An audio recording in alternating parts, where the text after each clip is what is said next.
Hello everyone, welcome back to the QA Automation Studio. In the last video, we have done Playwright installation. So this is part 1.5 of our Playwright full course. So in this video, we will understand Playwright project structure created after installation. We will go through every important folder and file, why it exists, and when you should use and when you modify it. By the end of this video, you will have a clear foundation to start writing a Playwright test. Now let's discuss today's video agenda. So first we will discuss node modules, then test folder, then package.json, then package-lock.json, then playwright.config.js file, then gitignore file, and finally the playwright.yml file. And at the end of this video, I will give you one task. Number one, node module. Node module is the important point of a Playwright project. It is the place where the entire Playwright automation ecosystem present. What does the node module contains? So basically it contains everything that Playwright needs to run automations. So it contains Playwright core engines, test framework layer, test runner, automation engine, CLI commands, and all supporting NPM libraries. Also it includes downloaded browser binaries. One more thing you need to remember, Playwright is itself installed inside a node modules. Second important point is project level installations. So Playwright is installed at the project level, not globally. That means each Playwright project has its own node modules and each project can have a different Playwright versions.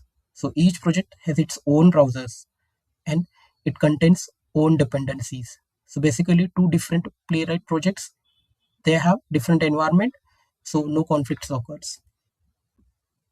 One more thing, this Playwright contains real browsers, not just drivers. Inside the node modules, you will see the Playwright stores actual browser binaries. Chrome, Firefox, WebKit.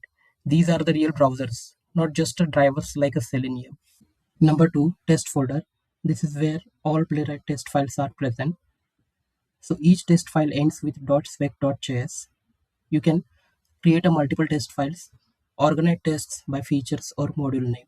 For example, under the test directory, you can create login.spec.js.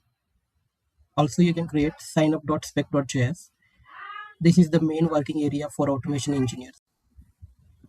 Number three, package.json. So package.json is the identity card of a Playwright project. So basically, it works as a pom.xml file in the Selenium. So it defines which dependency your project needs, which Playwright versions to use, how to run tests, how to install and manage browsers. Without package.json, a Playwright project cannot exist. So here you will see the sample package.json file. So the first field is a name. It is a project name used internally by NPM. It can be anything. It is not related to Playwright. Version. It is a project version used for project releases. This is not the Playwright version. Description. It's an optional. It explains the purpose of a project, useful for team and documentations. Script. It is the most important sections. So it acts as a shortcut for Playwright CLI command.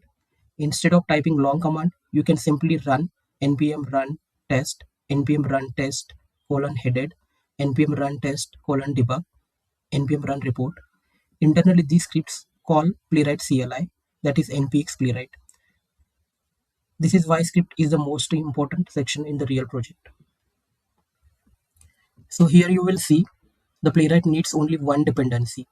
Now here is the big difference compared to the Selenium. Basically, Selenium needs testng or JUnit dependency, WebDriver Manager dependency, reporting library dependency, parallel execution setup dependency. But here you will see Playwright needs only one, that is @Playwright/test. Because Playwright already includes test runner, assertions, parallel execution, HTML reports, fixture, auto-wait.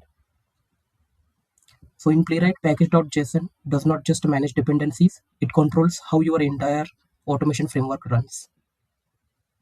Number 4, package-lock.json. This file locks exact dependency versions and ensures consistent install across systems. Do not edit this file manually. It is auto-managed by NPM.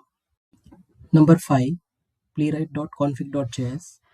So this is the main important file in our Playwright project structure. This is the heart of Playwright configurations. Here you will control browser selections. You can run your test headless or headed mode. You can set base URL. You can set test timeout. You can configure screenshots and videos here. And also you can configure parallel executions. Almost all framework level changes happen here. We will cover this file in detail in upcoming videos.